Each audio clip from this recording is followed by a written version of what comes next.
আসসালামু আলাইকুম everyone. So আজকে আমি কথা বলবো কেন বেশিরভাগ নতুন ফ্রিল্যান্সার ব্যর্থ হয় আর ঠিক কিভাবে এটি সমাধান করা যায়। সো বেশিরভাগ নতুন ফ্রিল্যান্সার ৩ থেকে ৬ মাসের মধ্যেই হাল ছেড়ে দেয়। কিন্তু আসল সমস্যাটা স্কিল না, সমস্যাটা এক্সাক্টলি তাদের mindset R ডিরেকশনে।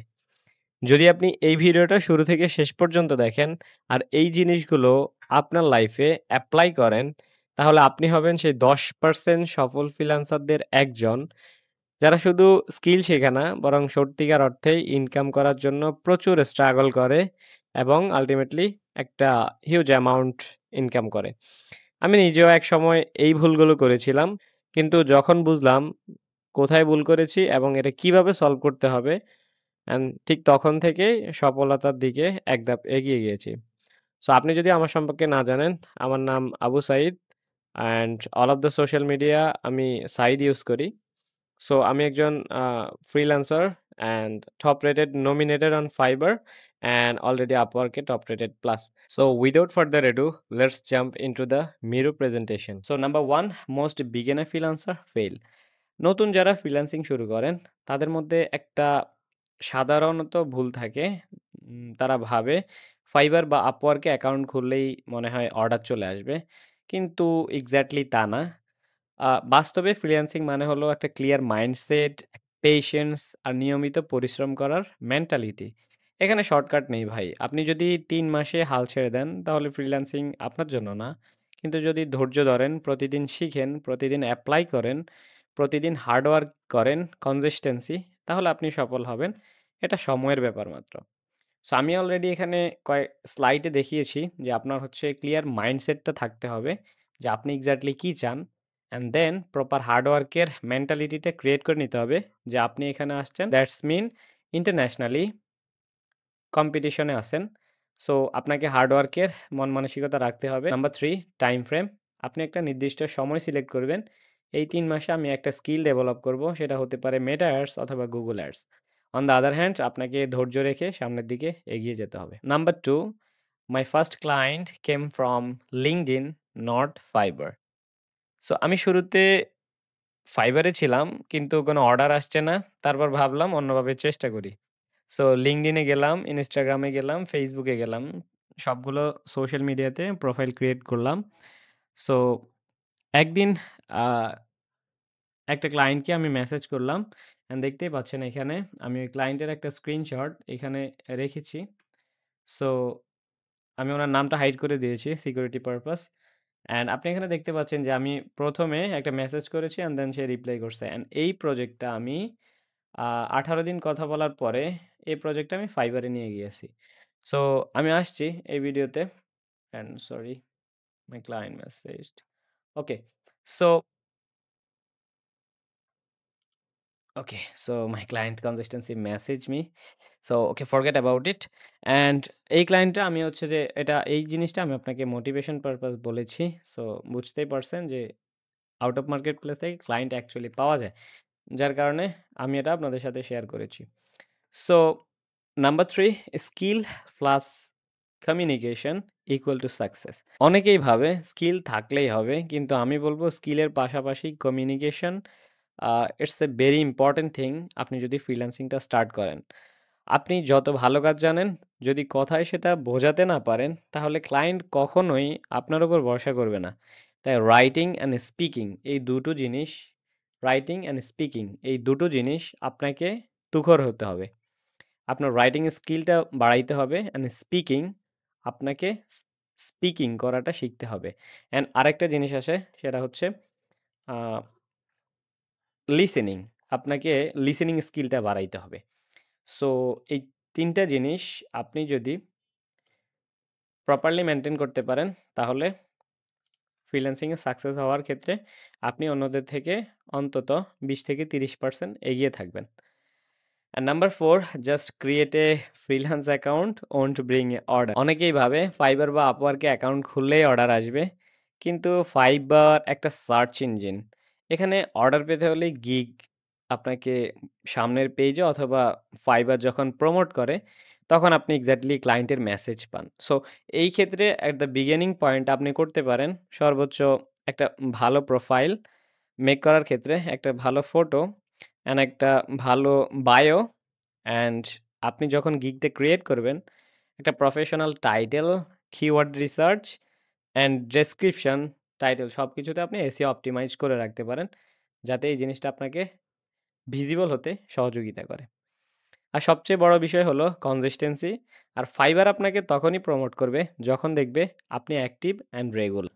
Okay, number 5, your profile, your online shop. That's mean আপনার প্রোফাইল, আপনার দোকান। ক্লায়েন্ট যখন ১ম বার আপনার প্রোফাইল দেখবে, তখনই সে ঠিক করে নিবে যে আপনাকে কি কাজ দিবে কিনা বা আপনি কি ওনার কাজটা প্রপারলি করতে পারবেন কিনা। তাই প্রোফাইল পিক সবসময় ক্লিন অ্যান্ড প্রফেশনাল অ্যান্ড হাসিমুখে থাকার চেষ্টা করবেন। বায়োতে শুধু নিজের কথা লিখবেন না, ক্লায়েন্টের প্রবলেম কিভাবে সলভ করবেন সেটা লিখুন। যেমন আ I am hardworking freelancer এটা থেকে আপনি এভাবে বলতে পারেন, I help businesses grow with Meta Ads or I help e-commerce brand to get a 4x or 5x revenue from Meta Ads campaign এভাবে বলতে পারেন। অথবা আপনি যদি একজন logo designer or website designer হন, ফর এক্সাম্পল আপনি বলতে পারেন যে, I design a minimalistic logo that create a brand identity and uh, more visibility to speak with your competitor. Okay, number 6, social media matters for freelancers. তো এখন শুধু ক্লায়েন্টরা Fiverr বা Upwork এ থাকে না। Fiverr বা Upwork এর পাশাপাশি তারা Facebook, Instagram, LinkedIn, Twitter এ এগুলোতে অনেক বেশি অ্যাক্টিভ। সো যখন তারা কাউকে হায়ার করে, তখন অনেক ক্লায়েন্ট আছে যারা ইউজার নেম লিখে সার্চ করে অথবা আপনার নাম লিখে Facebook এ বা LinkedIn এ সার্চ করে দেখে যে আপনার কোনো অ্যাক্টিভিটিস আছে কিনা। সো মাঝে, মাঝে নিজের কাজ, ছোট সফলতা বা ক্লায়েন্ট ফিডব্যাক আপনার সোশ্যাল মিডিয়াতে পোস্ট করুন। এতে ক্লায়েন্টের চোখে আপনি একজন ক্রেডিবল, একজন ভিজিবল পারসন হবেন। মানে আপনি যে আসলেই কাজ জানেন সেটা এক্সাক্টলি প্রমাণ হবে অ্যান্ড ওই ক্লায়েন্টটা বুঝে যাবে যে আপনি এক্সাক্টলি তার প্রবলেমটা সলভ করতে পারবেন। So number 7, start branding yourself. এখন আ শুধু ফ্রিল্যান্সার হলেই হবে না। আপনাকে নিজের ব্র্যান্ড তৈরি করতে হবে। ফর এক্সাম্পল নিজের নাম, পাশাপাশি একটা কালার, একটা টোন অথবা একটা স্লোগান ইউজ করতে পারেন। যেটা এক্সাক্টলি যাতে কেউ আপনার পোস্টটা বারবার দেখলেই বুঝে যায় যে এটা একজন প্রফেশনাল মানুষের পোস্ট। অ্যান্ড ব্র্যান্ডিং মানেই হলো মানুষের মনে জায়গা তৈরি করা। যেমন আমার একটা এজেন্সি আছে। সো আমার ই-কমার্স কেন্দ্রিক একটা এজেন্সি। সো আমি যখন পোস্ট করি তখন আমার একটা কমন লাইন থাকে, "your growth our mission." So আপনি চাইলে আপনার বিজনেস ব্র্যান্ড তৈরি করতে পারেন অ্যান্ড আপনি একটা এক্সাক্ট আ স্লোগান ইউজ করতে পারেন যেটা এক্সাক্টলি আপনার জন্য কাজ করবে। Number 7, use AI for outreach. So basically আগে ক্লায়েন্ট খুঁজে বের করতে অনেক সময় লাগতো। এখন এআই টুলস যেমন ChatGPT দিয়ে পার্সোনালাইজড ম্যাসেজ তৈরি করা যায়। ক্লায়েন্টের বিজনেস রিসার্চ করা যায়। আর একদম স্মার্টভাবে পিচ পাঠানো যায়। সো এতে সময়ও বাঁচে। আর আপনার মেসেজ হয় প্রফেশনাল। তাই ম্যানুয়াল কাজ বাদ দিয়ে স্মার্ট ওয়ে ব্যবহার করাটাই বেটার। বাট আপনি যদি চান যে লিড এক্সাক্টলি কোন লিড, আপনি যদি একজন Google অ্যাড অথবা একজন মেটা অ্যাড এক্সপার্ট হয়ে থাকেন অ্যান্ড আপনি চাচ্ছেন যে আপনি হট ক্লায়েন্ট কিভাবে পাবেন, তাহলে এই ভিডিওতে কমেন্ট করতে পারেন। ইনশাআল্লাহ আমি নেক্সট টিউটোরিয়াল দিব কিভাবে আপনি নতুন বিজনেস ওনারদের ডাটা পেতে পারেন অ্যান্ড কিভাবে আপনি আউটরিচ করতে পারেন। So number 9 and that actually help to income growth ফাস্টার। So ১ম এই ছোট প্রজেক্ট নিন। ফর এক্সাম্পল আপনার টার্গেট $200 থাকে মান্থলি।